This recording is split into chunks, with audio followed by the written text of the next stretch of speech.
आज की इस क्लास में हम बात करेंगे बीएससी फर्स्ट सेमेस्टर 2022 केमिस्ट्री पर, जिनमें हमारा आज का टॉपिक है फंडामेंटल्स ऑफ केमिस्ट्री, जो न्यू एजुकेशन पॉलिसी 2020 में लागू हुई है। और आपका जो सिलेबस इस बार चेंज हुआ है, यानी कि न्यू सिलेबस जो लागू हुआ है नई शिक्षा प्रणाली के अनुसार, उसी पर आधारित class fundamentals of chemistry semester first BSc के लिए स्टार्ट कर रहे हैं। हमारी ये आज की तीसरी क्लास है, जिनमें हमारा जो आज का टॉपिक होगा, आज का टॉपिक है वंडर वाल्स फोर्स यानी अंतराणुक बल, जिस पर हम बात करेंगे वंडर वाल फोर्स क्या होते हैं, कितने प्रकार के होते हैं, लिमिटेशन क्या क्या चीज़ें हैं और इसकी कैरेक्टरिस्टिक क्या है, फोर्स ऑफ अट्रैक्शन यानी कि वंडर वाल्स बल को प्रभावित करने वाले कारकों के बारे में। ठीक है, इतनी बातें हम आज सीखेंगे आज की इस क्लास में। तो आप सभी लोग कॉपी और पेन ले लीजिए, जो इम्पोर्टेंट चीज़ें हैं उनको नोट करते रहिए। पीडीएफ आपको टेलीग्राम चैनल पर क्लास के बाद प्रोवाइड कर दिया जाएगा। ठीक है मित्रों, एक बार वीडियो को लाइक कर दीजिए, चैनल पर नए हैं तो चैनल को सब्सक्राइब कर लीजिएगा। दोस्तों, मैं हूं सोनू, आप सभी दोस्तों का हार्दिक स्वागत करता हूं आपके अपने यूट्यूब चैनल SPS 3 पॉइंट पर। दोस्तों चलिए स्टार्ट करते हैं आज की क्लास। वंडर वाल्स फोर्स यानी अंतराणुक बल क्या है। दो चीज़ें सबसे पहले इंपॉर्टेंट चीज़ें नोट कर लीजिए आप लोग कि वंडर वाल्स, देखिए ये जो अंतराणुक बल है, इसको वंडर वाल एक वैज्ञानिक थे, उन्होंने 1873 में क्या किया था, उन्होंने पॉइंटेड किया था force of attraction also between non polar molecule के बारे में।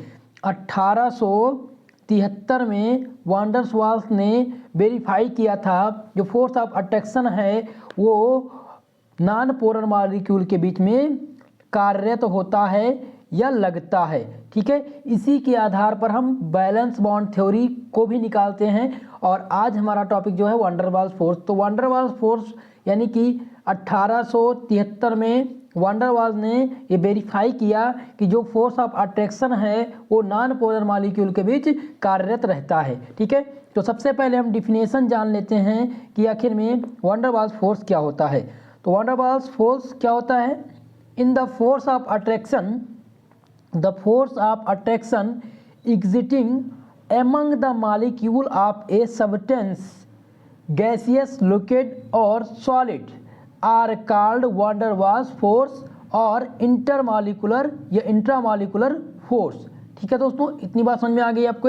देखिए इसका मतलब ये है कि द फोर्स ऑफ अट्रैक्शन, ध्यान से सुनिएगा, the force of attraction existing among the molecule of a substance like as gaseous, liquid or solid are called van der Waals force और intermolecular force। ठीक है, तो इतनी सारी चीजें समझ में आ गई। These force are three types, यानी कि ये फोर्स जो होते हैं वो तीन प्रकार के होते हैं। अब हिंदी में समझ लेते हैं कि van der Waals फोर्स क्या होते हैं। देखिए दो अणुओं, सिंपल सी बात है, दो अणुओं ठोस, द्रव एवं गैस। देखिए दो अणुओं ठोस, कोई भी ठोस हो, द्रव हो और गैस हो, उनके बीच लगने वाला आकर्षण बल, वंडर वाल बल अथवा अंतराणुक बल कहलाता है। ठीक है, ये बल कितने प्रकार के होते हैं, ये बल तीन प्रकार के होते हैं। कौन कौन से होते हैं, कौन कौन से बल होते हैं। तो पहला है डाइपोल इंटरेक्शन। क्या है, पहला जो बल है वो है डाइपोल इंटरेक्शन। दूसरा जो बल होता है, मतलब हिंदी में क्या होता है, द्विध्रुव प्रकार के बल, द्विध्रुव प्रकार के बल या द्विध्रुव आकर्षण। दूसरा होता है डाइपोल इंड्यूस्ड डाइपोल इंटरेक्शन, यानी कि डीवे फोर्स, द्विध्रुव प्रेरित द्विध्रुव डिबाई बल। क्या होता है, डिबाई बल होता है। ठीक है, और तीसरा जो आपका होता है वो क्या होता है, तीसरा जो बल है वो है इंड्यूस्ड डाइपोल इंटरेक्शन, यानी कि लंदन फोर्स, जिसे हम लंदन फोर्स के नाम से भी जाने जाते हैं। तो ये तीन प्रकार के वंडर वाल्स फोर्स पाए जाते हैं। अब एक एक की विस्तृत चर्चा करेंगे। और क्या होते हैं डाइपोल अट्रैक्शन। देखिए जो पहला है वो क्या है, डाइपोल अट्रैक्शन यानी द्विध्रुव आकर्षण। अगर आपको वीडियो क्लियर ना दिख रही हो तो आप लोग वीडियो की क्वालिटी थोड़ा सा बढ़ा लिया करिए, आपको क्लियर दिखेगा, ठीक है। दूसरा है डाइपोल इंड्यूस्ड डाइपोल इंटरेक्शन यानी द्विध्रुव प्रेरित द्विध्रुव डिवाइबल, और तीसरा है induced dipole inductive dipole interaction, इसे हम लंदन फोर्स के नाम से भी जानते हैं, लंदन फोर्स के नाम से नोट कर लीजिएगा, ठीक है। तीसरा जो होता है, देखिए पहला है, आपसे कोई पूछे, आपसे क्वेश्चन में पूछा जाए वंडरवाल फोर्स आर कितने प्रकार के होते हैं, तो van der Waals force are mainly 3 types, dipole dipole attraction, dipole induced dipole interaction, तीसरा है लंदन फोर्स, ठीक है। तो इतनी बात समझ में आ गई। अब हम एक एक की जानकारी करेंगे कि आखिर में डाइपोल डाइपोल अट्रैक्शन क्या होता है, द्विध्रुव द्विध्रुव आघूर्ण प्रकार के बल क्या होते हैं, ठीक है। चलिए, these force are found in polar molecule, पहला पॉइंट आप लोग नोट करेंगे कि इस प्रकार के बल जो हैं वो पोलर मॉलिक्यूल में पाए जाते हैं। डाइपोल डाइपोल अट्रैक्शन बल कहाँ पाया जाता है, पोलर मॉलिक्यूल में पाया जाता है। Having the permanent polarity in them, इनमें क्या होता है, परमानेंट पोलैरिटी पाई जाती है, इनमें जो होती हैं क्या पाई जाती हैं, परमानेंट यानी अस्थाई ध्रुवता पाई जाती है, इसमें अस्थाई ध्रुवता पाई जाती है। 2 पॉइंट नोट हो गया। तीसरा पॉइंट क्या है, ए polar molecule has separate centre आज पॉजिटिव एंड नेगेटिव चार्ज, एक पोलर मॉलिक्यूल के पास सेपरेट सेंटर में पॉजिटिव और नेगेटिव चार्ज पाए जाते हैं, ये तीसरा पॉइंट हो गया। चौथा पॉइंट क्या है, it have the permanent dipole moment, इसके पास परमानेंट डाइपोल मोमेंट पाया जाता है, ठीक है। ये 4 पॉइंट हो गया। 5वीं पॉइंट आप नोट करेंगे, 5वीं point, when the polar molecules are brought near to each other, यानी जब भी पोलर मॉलिक्यूल क्या होता है, जब पोलर यानी ध्रुवीय अणु एक दूसरे के पास आते हैं तो क्या करते हैं, वो एक दूसरे से अट्रैक्ट करते हैं, नियर टू ईच अदर, ठीक है। इतनी बात समझ में आ गई।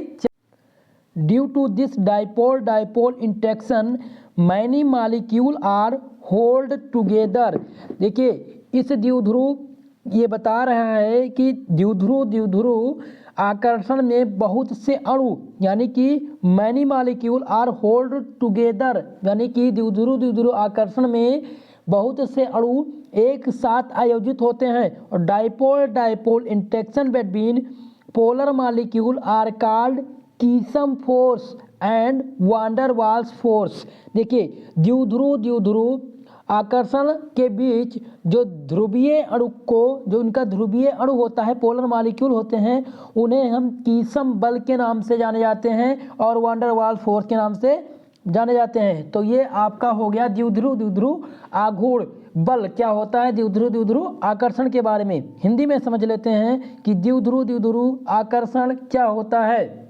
देखिए द्विध्रुव आकर्षण प्रकार के बल जो हैं वो ध्रुवीय अणु में पाए जाते हैं, किसमें, ध्रुवीय अणु में पाए जाते हैं। जो उनमें अस्थाई ध्रुवीयता होती है, उनमें क्या होती है, अस्थाई ध्रुवीयता होती है। तीसरी बात, एक ध्रुवीय अणु के अलग अलग केंद्र होते हैं जो धनात्मक तथा ऋणावेश आवेश और अस्थाई ध्रुव से बना हुआ होता है। इतनी बात समझ में आ गई। अगला है, जब ध्रुवीय अणु एक दूसरे के पास आते हैं तो इसी तरीके से, जब एक दूसरे के पास आते हैं तो इसी तरीके से द्विध्रुव आकर्षण में बहुत से अणु एक साथ क्या हो जाते हैं, आयोजित हो जाते हैं, और द्विध्रुव आकर्षण के बीच के जो ध्रुवीय अणु होते हैं उनको हम कीसम बल के नाम से जानते हैं या वांडर वाल्स फोर्स के नाम से जानते हैं, ठीक है। इतनी बात हो गई द्विध्रुव आकर्षण के बारे में, और इसका आकर्षण किस प्रकार से होता है, डाइपोल डाइपोल अट्रैक्शन समझ लेते हैं। देखिए हम बात कर रहे हैं हाइड्रोजन क्लोराइड के बारे में, HCl के बारे में। तो आपको पता है कि इसके पास पॉजिटिव और इसके पास नेगेटिव, मैंने अभी आपको बताया कि इसके पास क्या होगा, द्विध्रुव प्रकार के बल के पास पोलर मॉलिक्यूल में क्या होगा, एक प्रकार का एक नेगेटिव और पॉजिटिव चार्ज कंटेन करेगा। तो यहाँ पर देख रहे हैं आप पॉजिटिव और नेगेटिव चार्ज। अब इनमें जो डाइपोल डाइपोल अट्रैक्शन हो कहाँ रहा है, इनके बीच हो रहा है। देखिए इनके बीच क्या हो रहा है, डाइपोल डाइपोल अट्रैक्शन हो रहा है, ठीक है। तो पोलर, जितने भी पोलर मॉलिक्यूल हैं उनके पास डाइपोल डाइपोल अट्रैक्शन पाया जाएगा, यानी द्विध्रुव आघूर्ण पाया जाएगा, ठीक है। इतनी बात समझ में आ गई। अब हम दूसरे फोर्स के बारे में बात करेंगे। दूसरा फोर्स क्या था, द्विध्रुव प्रेरित द्विध्रुव डिवाई बल, यानी डाइपोल इंडक्टिव डाइपोल इंटरेक्शन, यानी कि डिवाई फोर्स। अब हम बात करेंगे कि आखिर में द्विध्रुव प्रेरित द्विध्रुव डिबाई बल किसे कहते हैं। तो इस प्रकार के जो बल होते हैं वो क्या होते हैं, देखिए, these force exit between the polar H F and non polar molecule. देखिए, इस प्रकार के बल जो होंगे वो पोलर मॉलिक्यूल, सबसे पहले पोलर मॉलिक्यूल और नॉन पोलर मॉलिक्यूल, इन दोनों में इस प्रकार के बल पाए जाएंगे। तो आप पहले क्या लिखेंगे, सबसे पहले तो आप बताएंगे कि इस प्रकार के बल जो हैं, इस प्रकार के बल जो हैं वो पोलर और नॉन पोलर मॉलिक्यूल में पाए जाते हैं। ठीक है, अब हम देखिए नॉन पोलर मॉलिक्यूल आप कैसे समझेंगे। पोलर मॉलिक्यूल तो HF क्या है, ये पोलर मॉलिक्यूल है, यहाँ पर प्लस और माइनस चार्ज कंटेन हो रहा है, तो ये क्या है, पोलर मॉलिक्यूल। लेकिन अगर हम बात कर ले नॉन पोलर की, तो H2 क्या है, नॉन पोलर है, O2 क्या है, नॉन पोलर है। तो पोलर और नॉन पोलर मॉलिक्यूल में ये बल पाए जाते हैं, द्विध्रुव प्रेरित डिबाई बल पाए जाते हैं। ठीक है, एक बार फिर से समझ लेते हैं। These force exit between the polar HF and non-polar molecule, that is the H2, O2, N2. The positive end of polar molecule attract the mobile electron cloud of non-polar molecule toward itself. देखिए, इनका कहना यह है, इस force में इनका कहना यह है कि इस प्रकार के जो बल हैं वो ध्रुवीय और गैर ध्रुवीय बल के बीच का बल आकर्षण दिखाता है। ठीक है, दूसरी बात, ध्रुवीय अणु में आपको पता है कि पोलर मॉलिक्यूल में यहाँ प्लस चार्ज और माइनस चार्ज होते हैं, दो चीज़ कंटेंट करता है। ठीक है, प्लस और माइनस चार्ज। अब इसमें होगा क्या, इसमें ये होगा कि जो ध्रुवीय अणु के धनात्मक हैं अणु हैं वो क्या करेंगे, वो आपस में जो मोबाइल इलेक्ट्रॉन क्लाउड होंगे वो आपस में क्या करेंगे, गैर यानी नॉन पोलर मॉलिक्यूल से अट्रैक्ट करेंगे। ठीक है, और अट्रैक्ट कर कर क्या बनाएंगे, द्विध्रुव डिबाई बल को प्रेरित करेंगे और वहाँ पर क्या उत्पन्न होगा, द्विध्रुव प्रेरित डिबाई बल उत्पन्न होगा। ठीक है, और तीसरी बात आपको अब यहाँ पर समझा देते हैं। देखिए, ये पोलर मॉलिक्यूल है, ये नॉन पोलर मॉलिक्यूल है। तो पोलर मॉलिक्यूल में एक तरफ तो क्या रहेगा, पॉजिटिव और निगेटिव चार्ज, और नॉन पोलर में दोनों पाए जाते हैं, पॉजिटिव और नेगेटिव चार्ज दोनों कंटेंट करता है।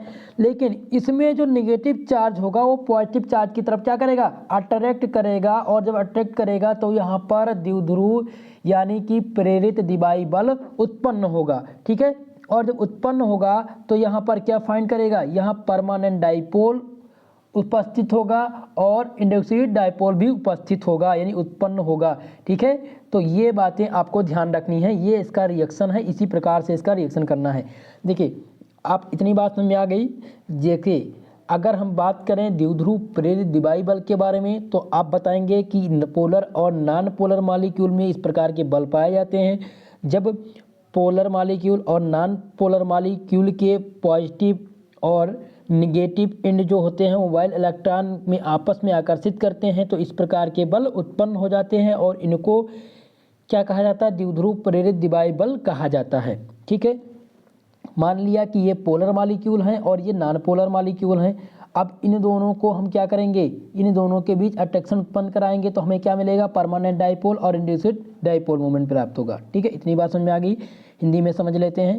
देखिए, हिंदी में बताया गया है कि यह बल ध्रुवीय और गैर ध्रुवीय अणु के बीच का बल दर्शाता है।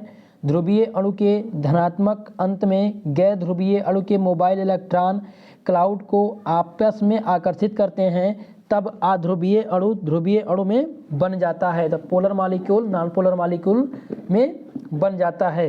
ठीक है, इतनी बात है आपके द्विध्रुव प्रेरित डिबाई बल के बारे में। अब अगला जो आपका टॉपिक है यानी 3 नंबर जो आपका है वो है तत्कालिक अथवा अस्थायी द्विध्रुव या लंदन बल। ठीक है, तो तीसरा क्या है, लंदन बल के बारे में, लंदन फोर्स के बारे में। तो लंदन फोर्स क्या होता है ये आपको समझाते हैं। देखिए, लंदन फोर्स, जो these force are found in non polar molecule. देखिए, इस प्रकार के जो बल हैं, आप नंबर 1 नोट कर लेंगे कि दीज फोर्स, नोट करिए आप लोग सभी लोग, these force are found in the non polar molecule, non polar molecule such as diatomic molecule like as H2O2 Cl2 N2 etc। ठीक है, तो अगर पूछा जाए एग्जाम्पल पूछा जाए कि लंदन फोर्स में किस प्रकार के बल पाए जाते हैं, तो आप बताएंगे कि लंदन फोर्स जो है वो नॉन पोलर मॉलिक्यूल में पाया जाता है। दूसरी इम्पॉर्टेंट बात यह है कि ये die atomic gaseous like H2 Cl2 N2 O2 आदि में इस प्रकार के बल पाए जाते हैं। ठीक है, इट विल मोनो एटॉमिक और नोबल गैस। देखिए नंबर एक डाल करके एक बार फिर से आप नोट कर लीजिए। आप लिखेंगे कि इस प्रकार के बल जो हैं these force are found in non polar molecule. ठीक है, दूसरी बात नोट करेंगे आप, दूसरी बार नोट क्या करेंगे, दीज मॉलिक्यूल या these force such as diatomic gaseous like H2 N2 O2 Cl2। ठीक है, तीन बातें नोट हो गई। चौथा पॉइंट आप नोट करेंगे, कि these force are applicable in monoatomic gaseous like helium inert gas, helium, neon, argon etc। ठीक है, इतनी चीज़ें नोट हो गई। चलिए अब समझ लेते हैं हिंदी में। इतनी बातें नोट हो गई, अब आपको बता देते हैं कि लंदन फोर्स क्या होते हैं। देखिए ये बल जो है वो ध्रुवीय अणु जैसे कि द्विपरमाणु गैस H2O2 Cl2 N2 इत्यादि में पाया जाता है। साथ एक परमाणु नोबल गैस जैसे H2 N2 argon, helium neon argon etc में पाया जाता है, यानी इत्यादि में ये फोर्स पाया जाता है। एक ध्रुवीय परमाणु अथवा अणु में एक पॉजिटिव केंद्र और एक इलेक्ट्रॉन क्लाउड के चारों तरफ सममित होता है। ठीक है, यह द्विध्रुव प्रेरित एक तत्कालिक द्विध्रुव अस्थायी हो जाता है और यह बल संचित गैसों के लिए जिम्मेदार होता है। ठीक है, अब इसका हम अगर बात करें कि किस प्रकार से हम फाइंड करेंगे, तो आपको समझ में आ गया कि लंदन फोर्स क्या है, किस प्रकार में किस में पाया जाता है और किस प्रकार से हम फाइंड करेंगे। देखिए नॉन पोलर मॉलिक्यूल में आप जानते हैं कि अगर हम बात करें नॉन पोलर मॉलिक्यूल की तो ये पॉजिटिव और नेगेटिव इन दोनों अट्रैक्ट करता है। पोलर मॉलिक्यूल की बात करें तो एक पॉजिटिव और नेगेटिव चार्ज। अब जब इसमें अट्रैक्शन उत्पन्न होगा तो क्या करेगा, ये नॉन पोलर मॉलिक्यूल को डिफेंड करेगा और द्विध्रुव प्रकार के बल उत्पन्न करेगा। लेकिन यहाँ बात हो रही थी लंदन फोर्स के बारे में, तो लंदन फोर्स जो है वो किस में पाए जाते हैं, वो अध्रुवीय अणु में पाए जाते हैं, यानी नॉन पोलर मॉलिक्यूल में आते हैं। नॉन पोलर मॉलिक्यूल क्या है, नॉन पोलर मॉलिक्यूल है H2O2 Cl2 N2 इत्यादि। दूसरी बात अगर हम नोबल गैस की बात करें तो हीलियम, नियान और आर्गन ये सब भी नॉन पोलर मॉलिक्यूल के अंतर्गत आते हैं। ठीक है, तो इस प्रकार के बल में लंदन फोर्स पाया जाता है। लंदन फोर्स क्या होता है, ये सारी चीज़ें समझ में आ गई। अब हम बात करेंगे वंडरवाल बल की विशेषता के बारे में, यानी कि कैरेक्टरिस्टिक ऑफ वंडरवाल्स फोर्स। हेडिंग डालेंगे आप लोग, कैरेक्टरिस्टिक ऑफ वंडरवाल्स फोर्स। तो पहला क्या है, these force are only short range force. इस प्रकार के बल शॉर्ट रेंज के होते हैं। ठीक है, पहला पॉइंट ये हो गया। दूसरा पॉइंट ये है, in the simplest molecule they are important only up to 10⁻⁷ centimetre. ठीक है, यानी कि सामान्य अणुओं में 10⁻⁷ सेंटीमीटर तक ही महत्वपूर्ण होता है, यानी कि इनकी कैरेक्टरिस्टिक। तीसरी चीज़, these force are much weaker than covalent bond और हाइड्रोजन बॉन्ड। ये फोर्स जो होते हैं ये सहसंयोजक बल तथा हाइड्रोजन बॉन्ड से भी ज़्यादा दुर्बल होते हैं। ठीक है, तो तीन ही पॉइंट इसमें हमने नोट किया है, यानी कि इनकी विशेषता के बारे में। अब बात कर लेते हैं हम फैक्ट्स बात कर लेते हैं कि facts acting the magnitude of van der Waals force, यानी वैन डर वाल्स बल की को प्रभावित करने वाले कारक के बारे में बात करते हैं। ठीक है, अब कौन कौन से कारक हैं जो वैन डर वाल्स बल को प्रभावित करते हैं? तो पहला जो है वो है number of electron present in A molecule. ये भी वैन डर वाल्स बल को प्रभावित करने वाले कारक के नाम क्या हैं? Number of electron present in A molecule, यानी कि अणुओं में इलेक्ट्रॉन की संख्या का मौजूद होना भी वैन डर वाल्स बल के बल को प्रभावित करता है। दूसरी बात है मालिकुलर मास, यानी अणुभार। दूसरी बात क्या है? अणुभार भी इफेक्ट करता है, यानी प्रभाव डालता है वैन डर वाल्स बल को प्रभावित करने वाले कारक। देखिए पहला क्या है? अणुओं में इलेक्ट्रॉन की संख्या का मौजूद होना। दूसरा अणुभार। अब हम बात करते हैं कि अणुभार जो है वो किस प्रकार से वैन डर वाल्स बल को प्रभावित करता है। तो ये नोट कर लेंगे, आप सभी लोग नोट करेंगे। देखिए लिखेंगे higher the molecule mass of the molecule the strong is the van der Waals force and hence the boiling point also increases. देखिए जब भी हम बात करेंगे मॉलिकुलर मास की, तो जब अणु का अणुभार बढ़ता है, जब किसी भी अणु का अणुभार बढ़ता है तो वैन डर वाल्स बल जो होगा, वैन डर वाल्स जो फोर्स होगा वो बहुत मजबूत हो जाता है तथा अणुओं का क्वथनांक भी बढ़ जाता है। जब किसी भी अणु का अणुभार बढ़ेगा तो वैन डर वाल्स बल क्या करेगा? वो मजबूत हो जाएगा, स्ट्रांग हो जाएगा और अणुओं का क्वथनांक भी बढ़ जाएगा। ठीक है, इस प्रकार से प्रभावित करते हैं मॉलिकुलर मास, यानी अणुभार भी वैन डर वाल्स बल को, यानी वैन डर वाल्स बल को प्रभावित भी कौन कौन कारक करते हैं? तो पहला करता है अणुओं में इलेक्ट्रॉन की संख्या का मौजूद होना, और दूसरा प्रभाव क्या करता है? अणुभार। ठीक है, इतनी बात समझ में आ गई, बस इतना ही आपको लिखना है। और देखिए वैन डर वाल्स फोर्स जो है वो आपके सेक्शन बी में पूछा जाएगा। आपके प्रश्न पत्र में सेक्शन बी मतलब होता है शॉर्ट आंसर टाइप क्वेश्चन, मतलब कि लघु उत्तरीय प्रश्न। हिंदी में इसे कहते हैं लघु उत्तरीय प्रश्न। तो जब लघु उत्तरीय प्रश्न में पूछा जाएगा किस प्रकार से क्वेश्चन बनेगा, ये आप लोग नोट कर लीजिए। और मैंने शायद आप लोग को मॉडल सॉल्व पेपर में भी ये सारी चीज़ें बता दी हैं।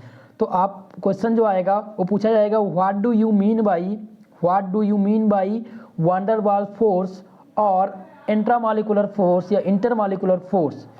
अगर इतना पूछा जाएगा तो आपको वैन डर वाल्स फोर्स क्या है इसकी परिभाषा देनी है, कितने प्रकार के हैं वो बता देनी है। अगर आपसे पूछा जाए what are van der Waals force and explain the characteristic of van der Waals force and affecting the magnitude of van der Waals force, अगर इतना चीज़ें पूछा जाता है तो आपको सारी चीज़ें लिखनी है। तब आपसे ये पूछा जाएगा लॉन्ग आंसर टाइप क्वेश्चन में, मतलब सेक्शन सी में पूछा जाएगा। लॉन्ग आंसर टाइप क्वेश्चन में पूछा जाएगा जहां आपको 10 नंबर मिलेंगे। अगर सेक्शन बी में पूछा जाता है तो आपको 7.5 नंबर मिलेंगे प्रत्येक प्रश्न के लिए। ठीक है, तो आज के लिए बस इतना ही दोस्तों। अगर आपको वीडियो पसंद आया हो तो एक बार वीडियो को लाइक कर दीजिए, चैनल पर नए हैं तो चैनल को सब्सक्राइब जरूर कर लीजिएगा मित्रों, और बेल आइकन को प्रेस कर दीजिए ताकि क्लास का नोटिफिकेशन आप तक प्राप्त होता रहे मित्रों। ठीक है मित्र, मिलते हैं अगली क्लास में मेरे प्यारे दोस्तों।